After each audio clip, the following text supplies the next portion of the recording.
Never underestimate the power of A common man.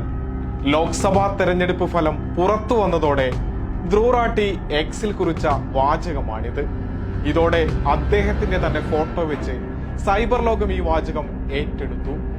തെരഞ്ഞെടുപ്പിൽ BJPക്ക് കനത്ത പ്രഹരമേകാൻ ഇടവരുത്തിയതിനുള്ള നന്ദി എന്നോണമാണ് ഈ വാക്കുകൾ സൈബർ ലോകം കൊണ്ടാടിയത്.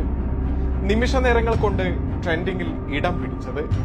നമസ്കാരം, രാഷ്ട്രീയ ഇന്ത്യയിലേക്ക് സ്വാഗതം.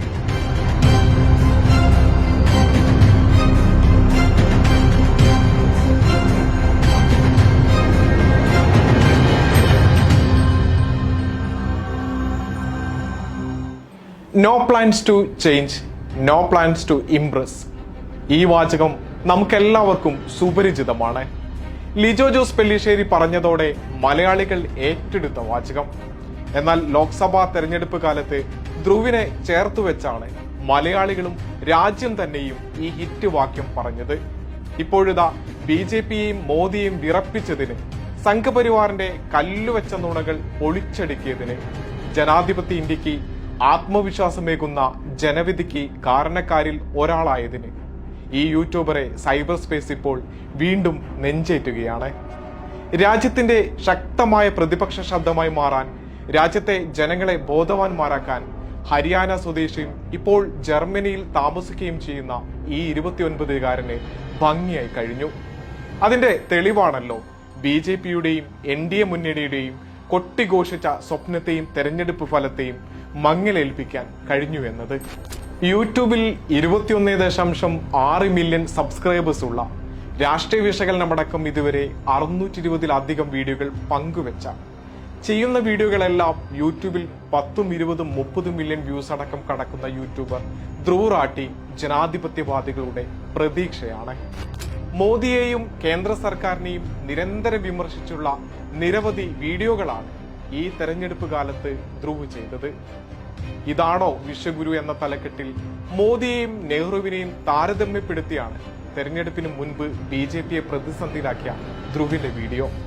ഈ വീഡിയോയ്ക്ക് 12 ദശലക്ഷം വ്യൂസ് ആണ് ലഭിച്ചത്. സ്വേച്ഛാധിപതിയുടെ അവസാന ഗെയിം എന്ന തലക്കെട്ടിൽ ദ നരേന്ദ്രമോദി ഫയൽസ് എന്ന വീഡിയോയ്ക്ക് 16 ദശലക്ഷം വ്യൂസും മോദി ദ റിയൽ സ്റ്റോറിക്ക് 28 ദശലക്ഷം വ്യൂസുമാണുള്ളത്. മോദിയുടെ യഥാർത്ഥ കഥ, ഇന്ത്യക്കാർ എങ്ങനെ വിഡ്ഢികളാക്കപ്പെട്ടു എന്ന തലക്കെട്ടിൽ ധ്രുവ് ചെയ്ത എക്സ്പ്ലെയിനർ രാജ്യത്ത് വലിയ ചർച്ചയായിരുന്നു. മോദിക്കെതിരെ BJPക്കെതിരെ ധ്രുവ് ചെയ്യുന്ന വീഡിയോകൾ രാജ്യത്തെ സാധാരണക്കാരിലടക്കം വാട്സപ്പിലൂടെ പ്രചരിച്ചിരുന്നു.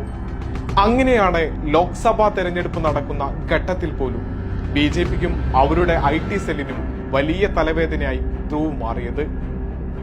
ഇതുവഴി ധ്രുവ് ചെയ്യുന്ന വീഡിയോകൾ രാജ്യത്തെ സാധാരണക്കാരായ വോട്ടർമാരിൽ സ്വാധീനം ചെലുത്തി എന്ന് മാത്രമല്ല, അവരെ മാറ്റി ചിന്തിപ്പിക്കാൻ കൂടി കഴിഞ്ഞു. ചാർ സൗ പാർ എന്ന ഹിന്ദി വാചകത്തോടെ മോദിയും BJP നേതാക്കളും വലിയ അവകാശവാദമാണല്ലോ നടത്തിയത്. NDAക്ക് 400 സീറ്റ് കിട്ടിയില്ല എന്ന് മാത്രമല്ല, BJPക്ക് കേവല ഭൂരിപക്ഷം നേടാൻ പോലും കഴിഞ്ഞില്ല. മോദി മൂന്നാമതും ജയിച്ച വാരാണസിയിൽ അദ്ദേഹത്തിന് 1.5 ലക്ഷത്തിന്റെ വോട്ടാണ് കുറഞ്ഞത്. UP അടക്കമുള്ള ഹിന്ദി ഹൃദയഭൂമിയിലടക്കം BJP തിരിച്ചടി നേരിട്ടു. അയോധ്യ ക്ഷേത്രം സ്ഥിതി ചെയ്യുന്ന ഫൈസാബാദിലെ BJP സ്ഥാനാർത്ഥി തോറ്റതും ആ പാർട്ടിയുടെ ഹിന്ദുത്വ തന്ത്രങ്ങൾക്കേറ്റ കനത്ത പ്രഹരമാണ്. ഇത്തവണത്തെ ലോക്സഭാ തെരഞ്ഞെടുപ്പ് കണക്കാക്കിയാണല്ലോ രാമക്ഷേത്രം പോലും നിർമ്മിച്ചത്. തെരഞ്ഞെടുപ്പ് ഫലത്തിനേറ്റ തിരിച്ചടിക്ക് കാരണക്കാരിൽ ഒരാൾ ധ്രുവ് റാട്ടിയാണെന്ന് നിസ്സംശയം പറയാം. സാധാരണക്കാരുടെ വാട്സപ്പ് ഷെയറിലും വാട്സപ്പ് സ്റ്റാറ്റസിലും പോലും ധ്രുവ് ഇടം പിടിക്കുന്നത് നമ്മൾ കണ്ടതാണല്ലോ. മോദി ദ റിയൽ സ്റ്റോറി പുറത്തു വന്ന സമയത്ത് 21 മണിക്കൂർ കൊണ്ട് മാത്രം 90 ലക്ഷത്തിനടുത്ത ആളുകളാണ് കണ്ടത്.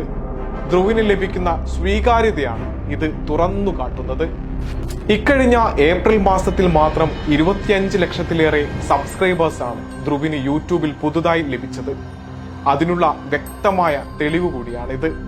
വർഗീയതയുടെയും വിദ്വേഷത്തിന്റെയും ശക്തികളെ തുറന്നു കാട്ടാൻ, രാജ്യത്തിന്റെ സാധാരണക്കാരുടെ ശബ്ദം അന്താരാഷ്ട്ര തലത്തിലടക്കം ചർച്ചയാക്കാൻ 1000 ധ്രുവുമാർ നമ്മുടെ രാജ്യത്ത് ആവശ്യമുണ്ട്.